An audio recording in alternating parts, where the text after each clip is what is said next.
Welcome to our channel, Crime Loom, the place where true crime stories come alive. In a small, quiet town called Hollow Creek, no one has spoken a word for 50 years. The streets are clean, the houses are neat, and the air feels still, too still. People talk with signs and notes, never with voices. Long ago, a boy shouted his mother's name across the river, and something answered. Since that day, the town has lived in silence, afraid that if anyone speaks, the voice in the hills will return. But one stormy night, a young girl named Mara breaks the rule. She whispers just one word, "Please." And that tiny word wakes something that had been waiting to be heard.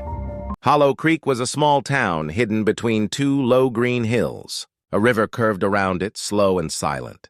The streets were clean and narrow. The houses were neat, with bright windows and little gardens in front. Smoke rose softly from chimneys in the mornings. To anyone passing by, Hollow Creek looked peaceful, almost perfect. But there was something strange about it. No one ever spoke, not a single word. People in Hollow Creek lived in silence. They used signs, notes, or gentle nods to talk. Children learned to write before they learned to read. Neighbors waved but never said hello. The baker pointed to his bread, and customers pointed to their coins. The blacksmith smiled with his eyes, but no laughter ever left his mouth. The town was quiet, too quiet. Even the dogs barked only once and then stopped, as if they knew better. There was a rule everyone followed. It was written in every home, on a small wooden board above the door. Never speak aloud. Parents showed it to their children before they could walk. Teachers pointed to it in class. No one broke that rule. No one even tried. The silence had begun 50 years ago. The story was known by every child in town, whispered once in writing, then never again. Long ago, a boy named Eli had run to the river one evening. His mother called after him, but he didn't look back. Eli wanted to hear his voice echo across the water. People said he shouted his name and his voice bounced from hill to hill. But when the echo came back, it was not his voice. It was something else. Something that called his name in a whisper too soft and too deep to be human. By morning, Eli was gone. His house stood open, the windows broken inward. The floor was wet as if the river itself had walked inside. From that day on, the people of Hollow Creek decided that silence was safety. They stopped speaking.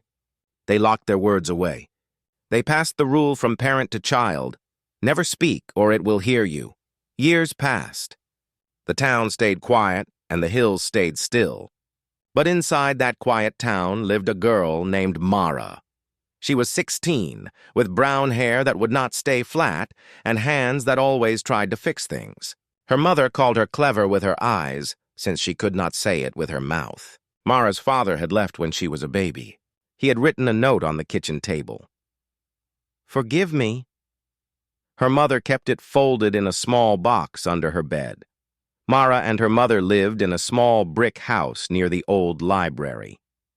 The library was one of the few places that still felt alive. Its shelves were full of dusty books and strange stories.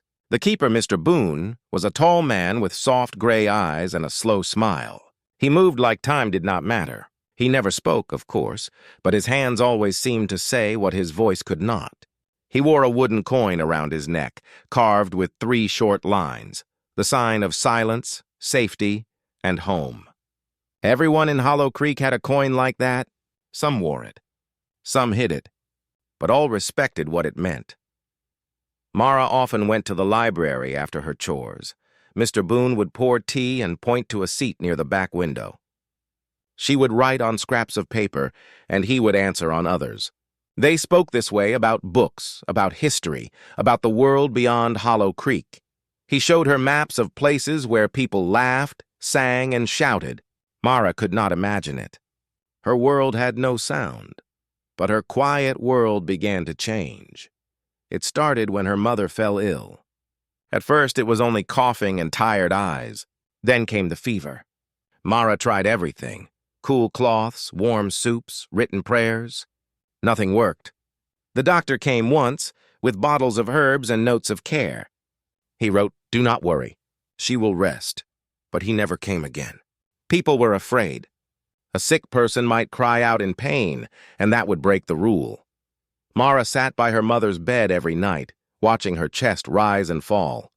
Sometimes it stopped for a moment too long. She would count, waiting for the next breath. Her hands shook as she wiped her mother's forehead. Please, she thought, please don't leave me. But she did not speak it. She had never spoken a word in her life. The town around her stayed silent. No one came. No one dared. The air felt heavy, as if it was listening. One gray afternoon, Mara ran to the library. Rain clouds gathered over the hills. She found Mr. Boone near the back shelf, dusting old books. Her eyes were red. She handed him a note that said, "She is worse." "What can I do?" Mr. Boone read it slowly. His face softened.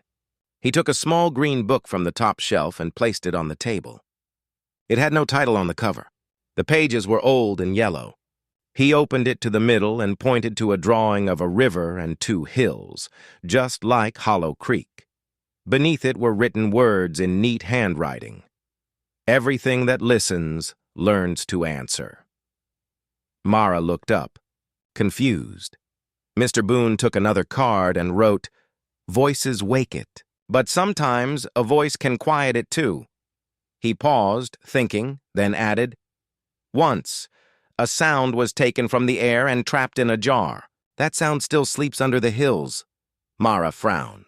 Her pencil shook as she wrote, "What does that mean?" Mr. Boone sighed. He wrote, "Long ago when Eli vanished, the elders caught the echo that answered him. They sealed it in a glass jar and carried it to the river. They buried it deep in the mud under the bridge. They believed silence would keep it asleep. But silence weakens. Sooner or later something stirs." Mara read his words twice. Her heart beat fast. She looked at the window. The rain was coming. The sky was dark. She wrote, "Can we stop it?" Mr. Boone's eyes were sad. He wrote, "Not with silence. Sometimes only a word can fight a word." She stared at him. She had never heard a voice. She had never even made a sound. The thought of it scared her. But her mother's pale face came into her mind. She could not lose her. Mr. Boone placed his hand on hers and wrote one last note. "Be careful. If you speak, it will listen." Mara nodded and ran home through the rain. The streets were empty. Curtains were closed. No one looked out. She pushed open the door and found her mother lying still. Her breathing was faint. Mara dropped to her knees. The fire had gone out. The air was cold and still. "Please," she thought again. "Please." Her throat ached with the words she could not say. She looked at her mother's face, so quiet, so pale. Her heart felt like a tight knot inside her chest. She couldn't stop the tears. She tried to write a note, but her hands shook too much. Her pencil rolled from her fingers and fell to the floor. She didn't pick it up. She took her mother's hand instead, and then, for the first time in her life, Mara spoke. It was only one word, soft, fragile, but it was real. "Please." The sound was small, just a whisper. But in a town that had been silent for 50 years, it was like thunder. The air froze. The rain outside stopped falling. Even the fire in the hearth seemed to hold still. Mara's heart pounded. She could hear her own breath for the first time. The sound frightened her. It was too loud, too alive. Then, from the darkness beyond the window, something answered. It was a whisper, not human, not clear, but shaped like her own voice. "Please," it said back. Mara gasped. The wind began to move, slow and heavy. The glass in the window trembled. Her mother stirred in the bed, her eyes half open, her lips parting as if to speak. The whisper came again, closer this time, soft as a breath on her neck. "Please, someone help me." And in that moment, Mara understood. The thing that had taken Eli had never left Hollow Creek. It had only been waiting for a voice. The candle beside Mara's bed flickered hard. The walls seemed to breathe. Outside, the wind rose like a sigh that came from every direction at once. Mara froze. She felt cold from her neck to her toes. Her own words still seemed to hang in the air, turning slowly, waiting for what would happen next. Then came the whisper again. "Please." It was her own voice, but not from her mouth. It sounded like it was coming from the air itself, from the corners of the room, from the cracks in the floor. Mara backed away, her eyes wide. The sound was soft, but it filled every part of the room. The curtains fluttered though the windows were closed. Her mother's breathing stopped for a second, then started again in a slow, shaky way. "Mara," her mother had spoken. It was only a whisper, but it was her real voice, rough and weak yet alive. Mara ran to her side and grabbed her hand. "Mother," she whispered back before she could stop herself. Her mother blinked and smiled faintly, but her eyes moved to the window, fearful. The wind outside hissed like a long breath. The whisper came again, louder now and deeper. Not like her own voice anymore. Someone spoke. Mara's heart jumped. She looked around the room, but nothing was there. Only the small light of the candle and the soft rise and fall of her mother's chest. She pressed her hands over her ears, but she could still hear it. Not with her ears, but inside her head. "Please, someone help me." Her mother gripped her hand tightly. Her skin was hot, her eyes wild. Then she mouthed one word, "Run." Mara shook her head, crying. But her mother squeezed her hand again and pointed toward the door. Mara hesitated, then nodded.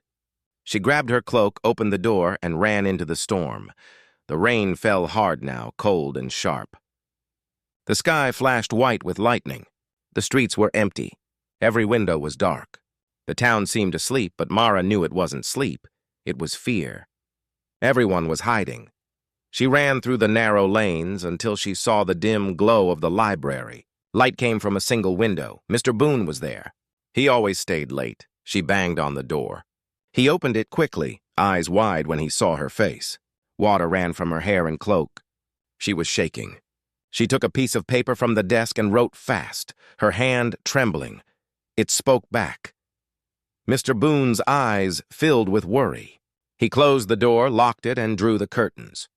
Then he wrote on a blank page, "Did you say a word aloud?" Mara nodded slowly. Tears fell down her face. He rubbed his hands over his mouth, thinking. Then he wrote again, "Once sound is born, it never dies. It hides, it listens. The thing that answers is made of every voice that was lost. It lives in silence, waiting." She grabbed the pencil. "What do we do now?" she wrote. He looked at her for a long time before answering. "You gave it a path. It will follow your voice. We must trap it before it grows." Mara frowned. "How?" Mr. Boone walked to the back of the library. He knelt and pulled out an old wooden box from under the floorboards. Inside was a glass jar with copper wire around the rim. The glass was thick and slightly foggy. It looked ordinary, but it hummed faintly when he lifted it. "This," he wrote, "was made by the first keepers. It can hold sound if you catch it fast enough. We must bring it where the hills meet, to the throat." Mara had seen the throat before, a narrow part of the river where the water rushed hard between two cliffs. It was a strange place, always cold and wet even in summer. She nodded. Mr. Boone handed her a small lantern and covered it with a hood so no light would show. He wrapped the jar in a cloth and carried it under his arm. They left through the back door into the dark rain. The streets of Hollow Creek were darker than ever. No lights burned behind the windows. It felt like the whole town was holding its breath. Only the rain made sound, but even that seemed quieter now, like it was afraid.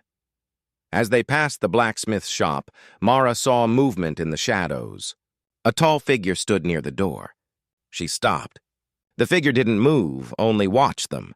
The face was hidden under a wide hat.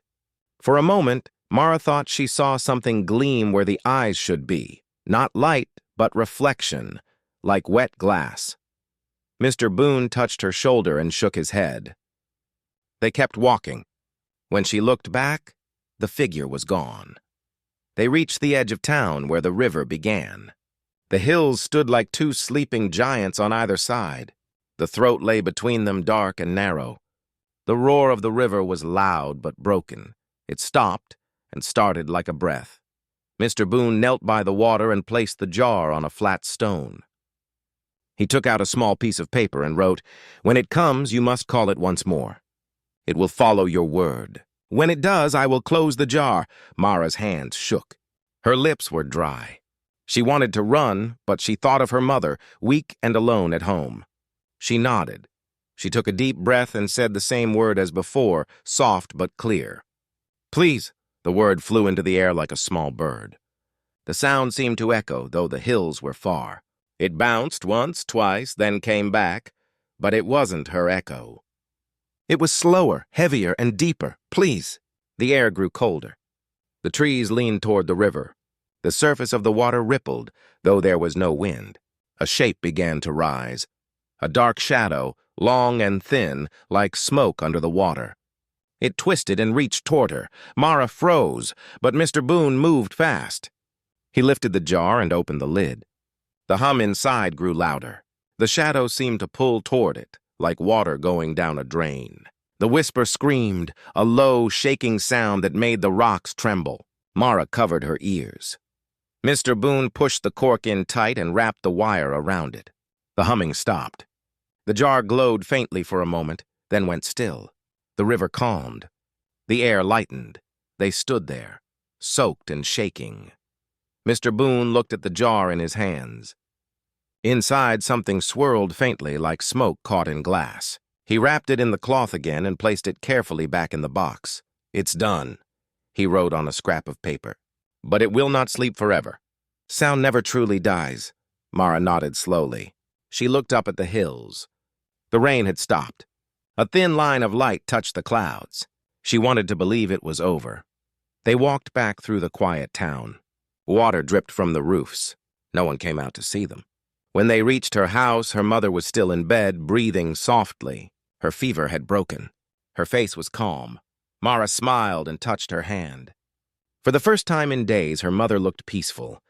Mara sat beside her until the candle burned low. But just before dawn, as she drifted into sleep, she heard it again. Faint, almost too soft to notice. From somewhere far away came a whisper she could not tell was dream or real. A voice given is a voice owed. The morning came slowly to Hollow Creek. The fog was thick, and the hills looked pale under the weak light. The town was quiet, even more than usual. It felt like the world was holding its breath. Mara woke up beside her mother's bed.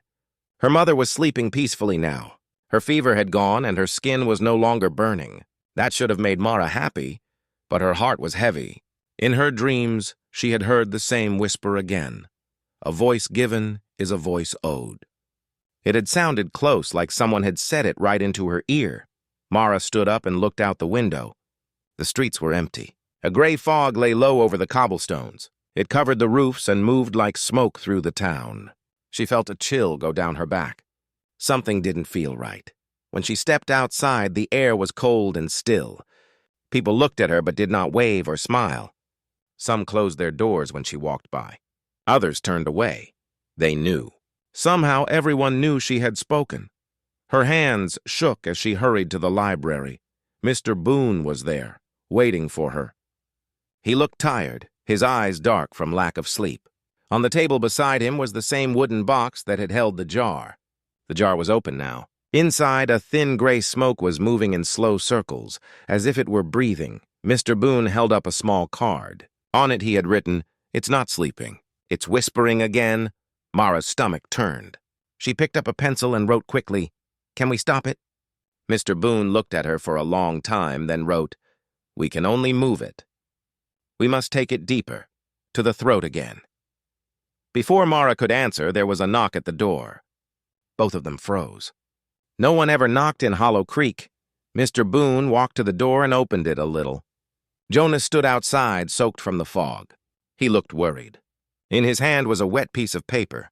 He passed it to Mr. Boone. It said, "People saw you by the river. They say the rule was broken. They say something is coming tonight." Mr. Boone read it and nodded slowly. He wrote, "Then we have to finish this before dark." Jonas stepped inside, his eyes falling on the jar. The smoke inside was turning faster now. He looked frightened. He wrote, "Is it alive?" Mr. Boone shook his head and wrote, "Not alive, but not dead either." They gathered their things quickly. Mr. Boone wrapped the jar in cloth. Jonas took a lantern. Mara packed a small spade and a coil of wire. Together they left through the back door, keeping to the alleys. The town was still. Even the birds were quiet. The only sound was their footsteps on wet ground. As they crossed the bridge, the fog grew thicker. The water below looked black and slow. Mara felt it watching her. They followed the narrow path to the throat, the part of the river that ran between two stone cliffs. It was always cold there, always dark, even in summer. The air smelled of wet earth and iron. Mr. Boone placed the box on the ground and unwrapped the jar. The gray smoke inside moved faster, pressing against the glass like it wanted to escape. He wrote, "We will bury it under the water. It must stay there forever." Jonas nodded. He stepped into the shallow part of the river, testing the stones with his foot. The water was icy. He looked back at Mara and smiled softly, trying to calm her. Then the jar began to shake. A low hum came from it. Quiet at first, then louder, rising into a whisper. "Please," it said. The same word Mara had spoken that night. Her heart stopped. She stepped back, eyes wide. The voice grew stronger, deeper. "Why do you hide me?" it asked. It was her own voice, twisted and cold. Mr. Boone held the jar tightly. He wrote, "It's awake. It remembers your word." Then he added, "If it escapes, it will follow you home." Mara covered her ears, but she could still hear it. The whisper was not in the air anymore. It was in her head. It spoke softly, like a friend trying to comfort her. "Please, Mara, let me out." The water around their feet started to move faster. Ripples grew into waves. A shadow rose from the river, tall and thin, shaped like a person but made of mist and water. It had no face at first, then slowly it took hers. "Mara," it whispered, using her own voice. "You called me once. Call me again." She shook her head, tears in her eyes. Mr. Boone shouted silently, waving for her to stay calm. He set the jar on a rock and began to wrap the wire tighter around it, but the glass cracked with a sharp sound. The mist figure leaned closer. Its eyes were hollow, but inside them, something flickered, tiny reflections of every sound the town had ever lost. Jonas grabbed a stone and threw it at the shadow. The water rippled, but the figure didn't move. It only turned toward him. A thin smile appeared on its face, her face. Then, in Jonas's voice, it said, "Please." The sound hit the air like thunder. Jonas fell back, covering his ears. The jar began to hum again. The cracks spread wider. Mr. Boone tried to grab it, but the glass shattered in his hands. A rush of air burst out, cold and heavy. The mist shape rose higher, spreading its arms. The river roared. The trees bent in the wind. The world seemed to blur. Mara's heart pounded. She remembered Mr. Boone's note. "If it escapes, you must catch its breath before it reaches the town." Her hand went to the small jar she carried. She opened it and held it out. The mist around her swirled and screamed. She felt something push against her chest, a strong wind trying to pull her voice out of her throat. But she didn't speak. She stayed silent. The air turned sharp and cold. Then a sudden gust rushed into the jar. She slammed the lid shut and wrapped the wire fast. The jar shook in her hands, glowing faintly. The mist figure screamed once more, and then it was gone. The river calmed. The wind stopped. The air became still again. Mara fell to her knees, breathing hard. Jonas crawled beside her, his face pale. Mr. Boone stood nearby, soaked and trembling. He smiled weakly and wrote on his card, "You did it. You caught what it left behind." Mara looked down at the jar. Inside, a soft white mist moved slowly, like a sleeping breath. Her word, "Please," echoed faintly inside it, quiet and tired. They buried the jar deep in the forest, under old roots and wet soil, where no one would find it. Then they walked back to town without a sound. When Mara reached home, her mother was sitting by the window. She looked stronger now. When Mara entered, her mother smiled and touched her cheek. Her lips moved silently, shaping one word, "Safe." Mara nodded. For the first time, the silence of Hollow Creek felt gentle. It was not fear anymore. It was protection. That night, the town slept under the pale moonlight. The river whispered softly through the hills, and far away, deep under the ground, a faint voice still moved inside the jar, whispering to the dark earth, "Please, someone help me." The river in Hollow Creek runs quiet again. The hills stand still, listening, as they always have. Mara saved her town, but the silence feels different now, heavier, wiser. People still write their words instead of speaking them, but sometimes, When the wind moves through the trees, it sounds almost like a whisper, soft and kind. No one knows if it's the river or the voice she trapped beneath it. And though the town remains silent, everyone remembers the night a single word, "Please," was enough to wake what sleeps in the dark and remind them why Hollow Creek is still a town afraid to speak. Subscribe to Crime Loom and join us as we unravel more heists, mysteries, and untold legends.